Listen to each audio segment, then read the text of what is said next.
Now, the Prime Minister today has paid homage to the heroes of the Kargil War. India has marked 25 years of victory in Kargil. But the day has also seen politics over the Agniveer Scheme. Listen in to what the Prime Minister has said about it.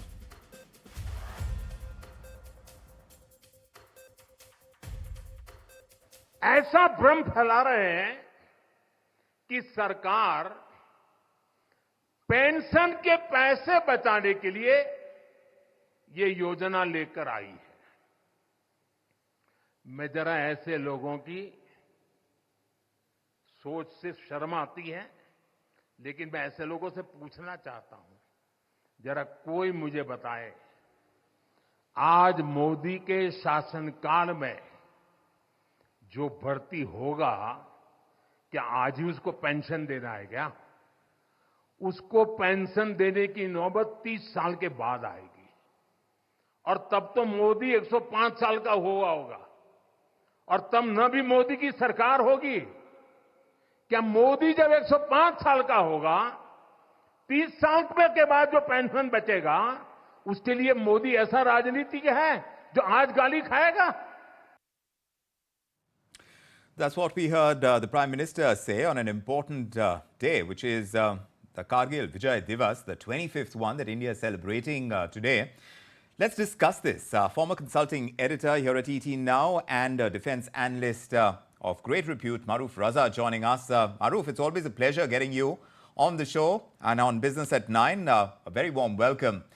Do tell us, in your opinion, Maruf, very pointedly, why do you think Indian politicians aren't able to come together to unite to celebrate India's military victory over Pakistan in Kargil? That's a tough question to answer.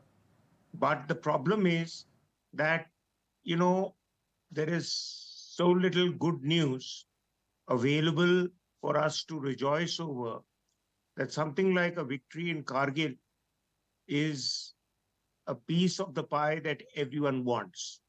Now, the problem is that certainly the Kargil conflict was fought under Vajpayee ji's time, and today it's being celebrated the 25th year in Modi ji's time. The issue is that nobody talks about the fact how India was caught with on its flat feet when the Pakistanis intruded. Now, if you're taking credit for victory in Kargil, then you have to also accept the fact that the intrusions happened in your time, your own party's time. And that is something that cost more than 500 lives, and it cost more than 1,000 soldiers who were wounded. Forget the number of killed in Pakistan's side, because their leadership has to answer for that. Musharraf is dead and gone, but many of his sidekicks are still around. So that's first issue. The second thing is that why did Kargil take place? It took place because of indecisiveness on the part of the political leaderships in India. Leaderships, I say with an S, because everyone kept holding on to the options of capital gains purchases, and you only rushed to buy these weapon systems when, things hit the fan. Now, the issue was that whether in Kargil or with the Chinese intrusions in Ladakh, why do we need to go for an emergency response when the enemy comes, knocks at your door and says hello?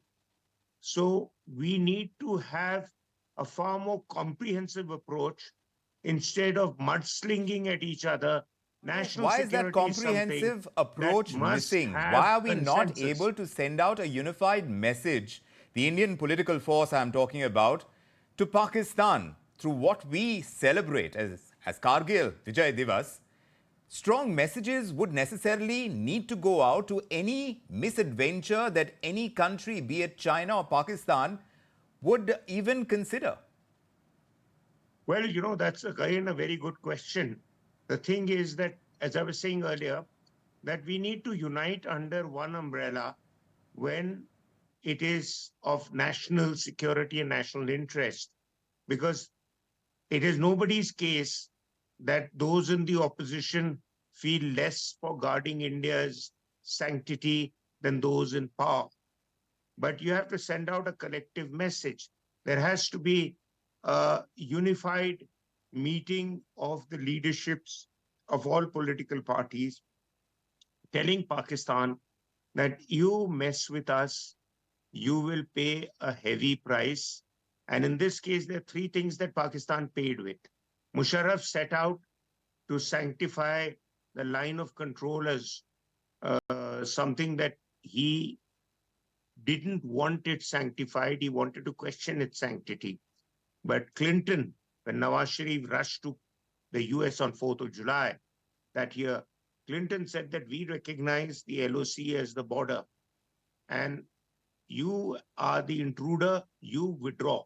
Nawaz Sharif wanted a face-saving joint statement, but Clinton refused. It's one of the areas where Clinton was very decisive. Yes. And he put his foot down, and this started a US leaning towards India because the US realized Pakistan was terribly irresponsible and weaned away from Pakistan. The second thing was that Pakistan did not have anything to show on the table to its own people why it played the irresponsible maverick that it did. Musharraf had a bee in his bonnet. He wanted to avenge his own humiliation of Siachen, and therefore he went in with a handful of generals who were his lackeys, including the FCNA commander and the vice chief, and some others. But Maruf made a mess of Pakistan Army's reputation.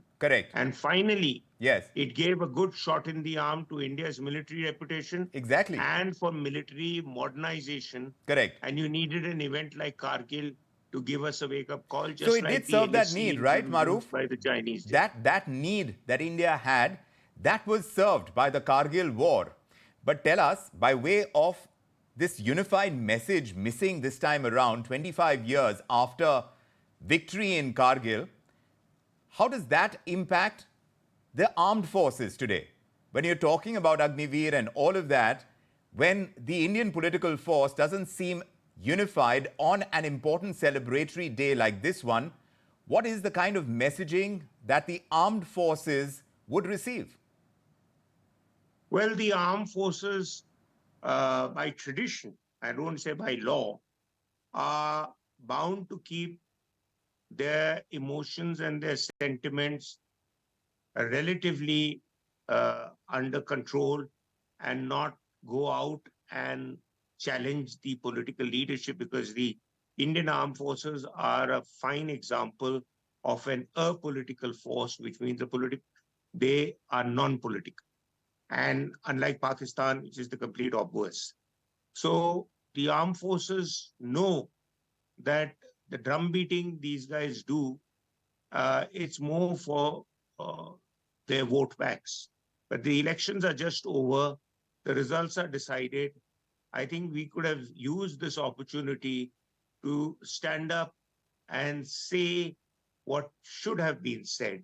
And that is that the Kargil conflict was an important turning point in India's understanding of its northern area's security, which is the LAC, LOC, the Siachen Glacier.